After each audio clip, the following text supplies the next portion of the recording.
Bonjour, bienvenue dans Bulle en stock, émission de Télé Atlantique spécialement consacrée à la bande dessinée sur le web.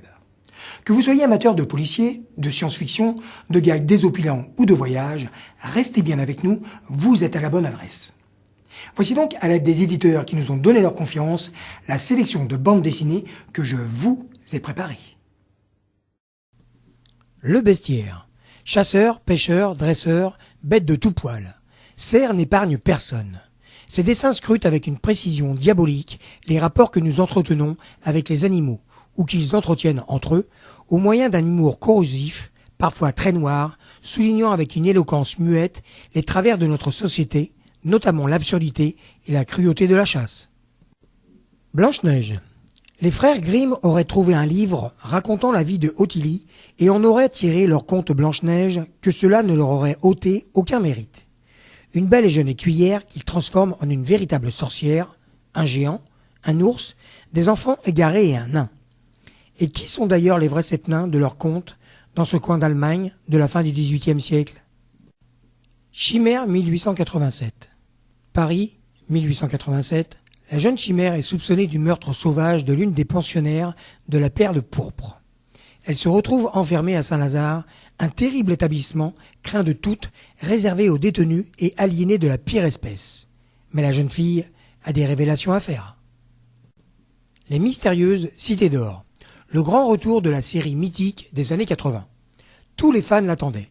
Voici enfin la saison 2 des mystérieuses Cités d'Or qui voit Esteban et tous ses amis partir à la recherche d'une nouvelle cité en Chine. Les tuniques bleues. Les soldats unionistes n'ont pas la vie facile. En guerre contre les confédérés, ils se font harceler sur leurs arrières par une bande de mercenaires aux ordres du capitaine Miller, un esclavagiste notoire, prêt à tout pour empêcher la victoire du Nord abolitionniste. Rapides, silencieux, efficaces, ces mercenaires n'ont qu'un point faible. Il faut les payer. La dynastie Donald Duck. Tout l'univers à la fois familier et original de Karl Barks en intégrale haut de gamme. Livret éducatif pour les filles qui ont toujours envie de faire pipi. Les toilettes et les filles, une grande histoire. Coningar, une fresque viking terrible et majestueuse. La quête des Willan. L'interprétation en bande dessinée du chef-d'œuvre de Pierre Bottero. La Barbe Bleue. Saviez-vous que Charles Perrault avait un frère jumeau? Et si la Barbe Bleue était avant tout une histoire de frères?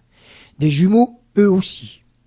Pendant la peste noire qui ravage l'Europe, le destin de deux enfants bascule. L'un sera l'ombre et l'autre la marionnette. Un secret les unit, une culpabilité qui conduira toutes les femmes de la Barbe Bleue à une mort certaine.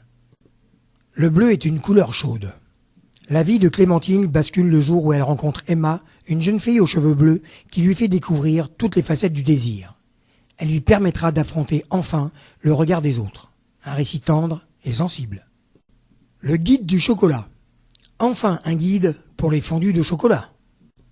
Les chasseurs d'écume. Une grande saga bretonne à la dimension héroïque, politique et romanesque. Made in China. Made in China est une boutique un peu particulière. Derrière leur apparence anodine, les articles qui la composent cachent en réalité des pouvoirs incroyables. Marco Polo. La véritable histoire du plus grand des voyageurs. Les emplumés. Pigeons, vautours, rapaces ou oiseaux de mauvais augure, les politiques font parfois de drôles de volatiles. Il n'est pas rare de les voir s'affronter dans des querelles de basse-cour ou de se traiter de tous les noms. On y mettra une touche perso, ceux-là battent des records dans le domaine de l'incompétence. New Beijing. En cavale, Zach et Ludmilla tentent vaille que vaille de survivre dans l'oppressante New Beijing. De leur côté, Charles et Véronica Kosinski sont en liberté surveillée. Les autorités chinoises qui les emploient de force sont intriguées par les visites récurrentes d'intrus qui se volatilisent comme par magie. New Moscow.